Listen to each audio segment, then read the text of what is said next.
ही जी चर्चा सुरू झाली, आज सकाळी सुरू झाली की विरोधी पक्ष नेता कोण होणार, कधी होणार, काय होणार, मला वाटतं सगळ्यात महत्वाचं म्हणजे कधी होणार हा एक विषय आहे. महाराष्ट्रासारख्या राज्यामध्ये एवढं निवडणुका झाल्यानंतर निवडणूक आयोगाच्या आशीर्वादानं बहुमताचं सरकार बसलेलं आहे आणि तरी नेमकं कोणाला घाबरतायत हे, कशाला घाबरतायत हे? विरोधी पक्ष नेता वरच्या हाऊसमध्ये असेल किंवा खालच्या हाऊस म्हणजे आमच्या विधानसभेत असेल किंवा विधान परिषदेत असेल, दोन्हीकडे नसताना सरकारला नेमकी कशाची भीती आहे? बरं, असं झालेलं आहे की सरकारमध्येच दोन विरोधी पक्ष नेते तयार होत नाहीत ना, असा देखील प्रश्न कदाचित मुख्यमंत्र्यांना पडला असेल आणि म्हणून कुठच्याही बदल झालेला आहे विरोधी पक्षाच्या प्रस्तावाच्या ह्याच्यात, ह्या अफवांवर विश्वास ठेवू नका. कोणी बातमी पेरलेली आहे, कधी पेरलेली आहे, कुठच्या माणसांनी पेरलेली हे आम्हाला सगळं माहिती आहे. पण एक लक्षात घ्या तुम्ही, जे आमच्या कानावर येते की सत्ताधारी जे बाक आहेत, एक पक्ष दोन गट असे जे आहेत, त्याच्यातून एका गटामधून 22 आमदार मुख्यमंत्र्यांच्या हाती लागलेले आहेत. जर तुम्ही गेल्या एका वर्षाचा अभ्यास केलात तर त्यांची कामं असतील, त्यांना फंड असेल, चांगला मिळालेला आहे.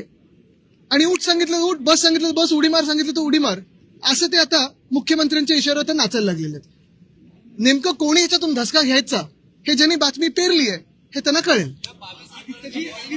देवेंद्र फडणवीस यांनी उद्धवजींवर टीका केली होती, उपहासात्मक होती की इंडिगो क्रायसिसमध्ये उद्धव ठाकरे, मला माहिती असेल की इंडिगो विमानात जात नाही, चार्टर्डनी येतात. आणि आज भाजपचे आमदार प्रसाद लाड आणि चित्रा वाघ आणि प्रवीण दरेकर हे चार्टर्ड विमानाने आले, ते ट्विट सुद्धा त्यांनी केलं, मग ते डिलीट करायला लागलं.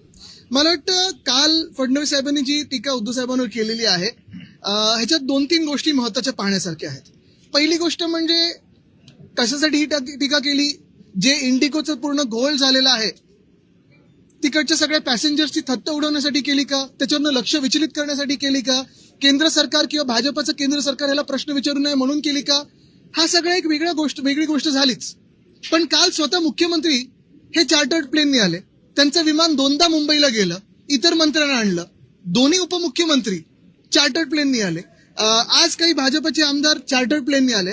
पण ह्याहूनही पुढे जाऊन मी तुम्हाला सांगतो, विधानसभेच्या प्रचाराचं तर वेगळंच. आत्ता सगळ्याच्या नगरपंचायत आणि बाकीच्या निवडणुका चालू आहेत, तेव्हा एक मुख्यमंत्री आणि 2 इल्लीगल उपमुख्यमंत्री, म्हणजे पद ती खरं ग्राह्य पकडू शकत नाही, हे कुठच्या हेलिकॉप्टरने फिरतायत? की इंडिगोनी फिरतायत, स्पाइस जेटनी फिरतायत, एसटी पकडून फिरतायत, गाडीने तरी फिरतायत का? एक उपमुख्यमंत्री तरी असे आहेत जे गद्दार आहेत, त्यांच्या गावी जायला रस्ते नाही आहेत, 2-2 हेलिकॉप्टर जातात. तसंच जर पाहायला गेलं तर आत्ताच्या निवडणुकांमध्ये हे हेलिकॉप्टर घेऊन मंत्री, उपमुख्यमंत्री, मंत्री, मुख्यमंत्री फिरत आहेत. त्या हेलिकॉप्टर मधून ज्या बॅगा येत आहेत त्याच्यातून कुठच्या आनंदाचा शिदा वाटला जातोय हे देखील आम्हाला कळावं. कारण आम्ही ज्या विमानातून आलो आमच्या बॅगा तशा काही एवढ्या मोठ्या नव्हत्या. हे प्रचारात 3 तासासाठी तिथे जातात, 20 मिनिटासाठी जातात, पण आनंदाचा शिदा ह्या मोठ्या मोठ्या बॅगेतून घेऊन जातात. हा कुठचा वाटप नेमका होतोय?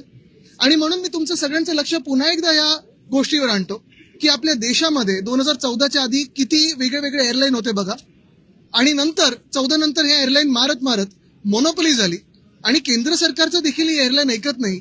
अशी दादागिरी करून केंद्र सरकारलाच हे उत्तर देणं गरजेचं. आणि नुसतं एका मंत्र्याला नाही तर केंद्र सरकार नेमकं काय करतंय ह्याच्यावर प्रश्न आहे.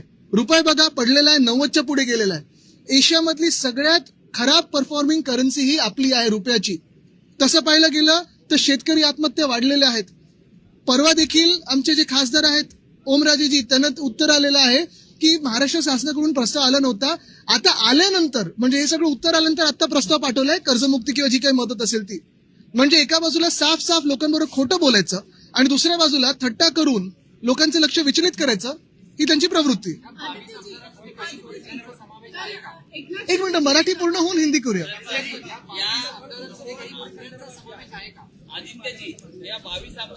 एक मिनिट, हे करून इथे येतो. काय बघा, याच्यात गैरसमज म्हणजे तपोवन नाशिकमध्ये, मग आता मी ऐकलं ठाण्यामध्ये 700 झाडं ते मेंटल हॉस्पिटल आहे तिथे, परत मुंबईमध्ये संजय गांधी नॅशनल पार्क, हे देखील त्यांनी आता जिथे मंत्र्यांचे बंगले आहेत, तुम्हाला माहिती आहे येऊरमध्ये कोणाचे बंगले आहेत, ते छाटायला जाणार. त्याचा वेगळा एक मॅप बनवतात, प्लॅन बनवतात. तसंच पाहिलं तर आपल्या नागपूरमध्ये इथे अजनी वन, ते देखील मारायला चालले होते. मी मंत्री असताना ते थांबवलं होतं, तरी भाजपचे लोक ते कापायला मागेच आहेत. अरावली, जे राजस्थान, गुजरात, हरियाणामध्ये आहे. प्रत्येक ठिकाणी या देशभरामध्ये आपण पाहतो जिथे जिथे पर्यावरण काहीतरी वाचलेलं आहे तिथे ते पर्यावरण नष्ट कसं करायचं हे भाजपला बरोबर माहितीये. मग हायवे बोगदे वगैरे विकासाच्या नावाखाली विनाश कसा करायचा हे माहितीये. तसंच पाहायला गेलं तर ताडोबा अंधारीच्या मध्ये जे कॉरिडॉर आहे तिथे मायनिंग आम्ही बंद केलं होतं. मायनिंग कशाला सुरू करताय तुम्ही तिथे? मेळघाटची वाट लावायचं कशाला हात घालताय? वेस्टर्न घाट्स मध्ये सह्याद्री जो आपला पूर्ण पर्वतमाळा आहे तिथे देखील ना मायनिंग सुरू करायचंय. एकंदर कुठेही पर्यावरण चांगलं ठेवायचंच नाही, जगू शकतच नाही कोणी, अशी परिस्थिती करून ठेवायची. ज्या 22 आमदारांचा आपण उल्लेख केलेला आहे त्यामध्ये काही मंत्री आहेत, त्यांना नेमकं कोण लीड करत आहे? बघा त्या 22 आमदारांमध्ये मी असं कोणतरी व्हाईस कॅप्टन म्हणून स्वतःला म्हणतात सुद्धा, यांचे काय उद्योग धंदे चालतात हे मला माहित नाही.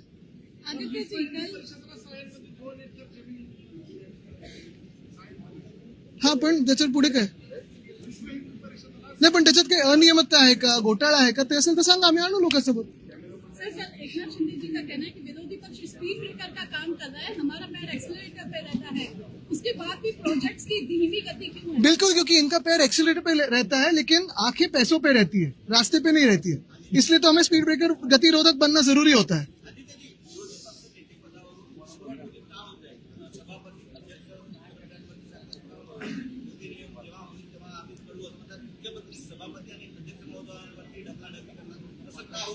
आता तुम्ही टोलवा टोलीचा विषय घेतलाय, पण यांचं जे झोलवा झोलवी चालते ते थांबवण्यासाठी त्यांना आम्ही थांबू अशी भीती वाटते.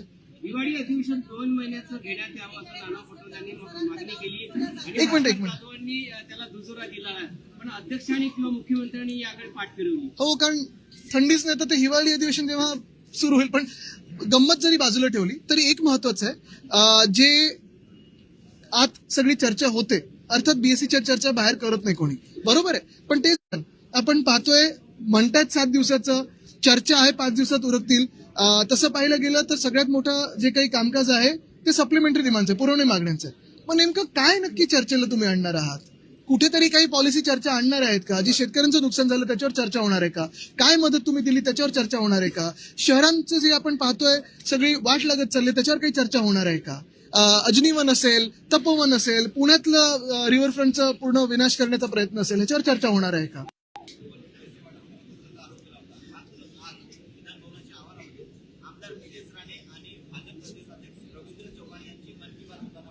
बघा, मी त्यांच्या अंतर्गत विषयावर बोलणार नाही, पण शिवसेना ही एकच आहे आणि शिवसेना उद्धव बाळासाहेब ठाकरे पक्ष हा एकच आहे. बाकीचा मिंदे गटाबद्दल त्यांना शिवसेना बोलणं योग्य नाही. त्यांनी सगळं चोरलेलं आहे. काय सांगाल म्हणजे ह्यांनी आता जाऊन शेतकऱ्यांमध्ये बोललं पाहिजे की जे त्यांनी निवडणुकीच्या आधी वचनं दिली होती ती कधी पूर्ण करणार. आपल्याला आठवत असेल, इकडच्याच अधिवेशनात उद्धव साहेबांनी मुख्यमंत्री झाल्या कुठेही निवडणुका समोर नजरेत नसताना देखील शेतकऱ्यांसाठी कर्जमुक्ती ही जाहीर केली होती. कर्ज माफी पण आम्ही बोलत नाही, मुक्त बोलतो आम्ही, माफ गुन्हेगाराला करतो. पण हेच सरकार, भाजपचं सरकार आणि सोबत दोन जे गट आलेत ते आता थट्टा उडवतात शेतकऱ्यांची आणि सगळ्यांची. धन्यवाद.